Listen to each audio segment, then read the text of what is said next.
মাসের পর মাস নিজের ছোট ছোট চাওয়াগুলোকে পেছনে রেখে একটু একটু করে টাকা জমিয়েছি। কোনো গ্র্যান্ড প্ল্যান ছিল না, শুধু একটা ইচ্ছে ছিল নিজের জন্মদিনে নিজেই কিছু নিজেকে উপহার দেওয়ার। আজ সেটা সম্ভব হলো।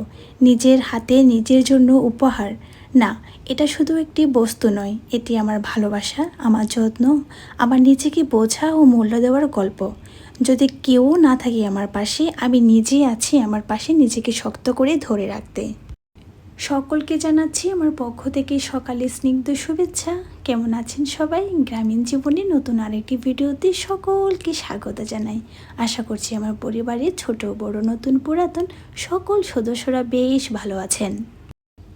ঘড়িতে এখন সময় বাজে ওই 7:30 মতো। তবে সকালটা শুরু হয়েছে হালকা একটু আবহাওয়া দিয়ে, ওই যে মৃদুমন্দ বাতাস বলে না, ঠিক ওই রকমই। তবে আমি সকালে বাসি বিছানাটা একটু পরিষ্কার করে নিয়েছি, আর এখানে ধর্মীয় কার্য সম্পাদনের পরে আমি এখন চলবো নিজেকে একটু সময় দিতে। যখন আমি ভিডিওটি আপলোড করব তখন হয়তো মে মাসের অনেকটা দিন চলে যাবে। তবে কি করব, একাডেমিক পড়া, চাপ, প্রেজেন্টেশন সব কিছু মিলিয়ে একদম সময় করে উঠতে পারছি না।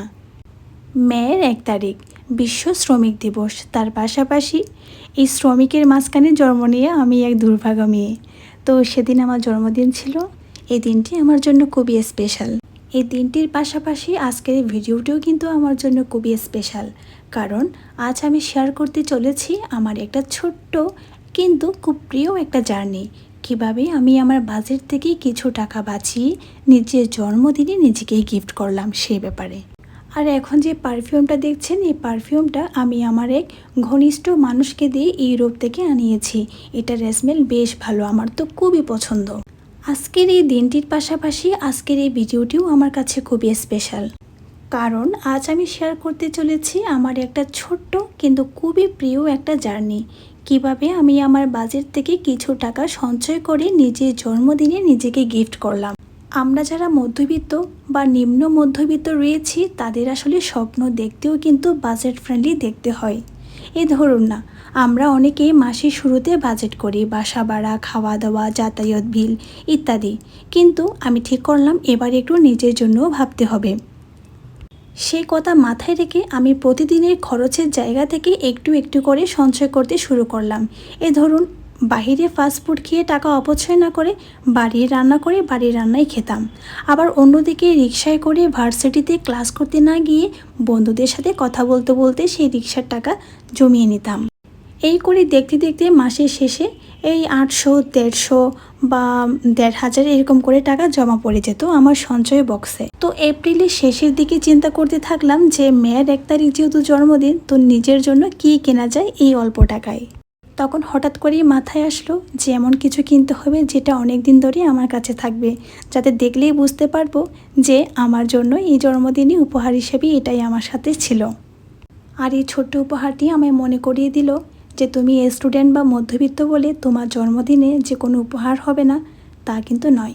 অন্যরা উপহার দেবে ঠিকই, কিন্তু তোমার নিজেকেও কিছু নিজের জন্য উপহার দিতে হবে। তাই এই উপহার আমায় মনে করিয়ে দিয়ে নিজেকে গুরুত্ব দেওয়া, নিজের যত্ন নেওয়া এবং নিজেকে আরও স্পেশাল করে তোলা। Happy happy birthday, happy birthday, happy birthday to you. Give them. Wish you happy happy birthday, happy birthday, Thank happy you. happy birthday to you. Wow! সারাদিনের প্রখর শেষে সন্ধ্যাটা আরও বেশি আকর্ষণীয় করে তুলল আমার এই সিনিয়র দুজন দিদি।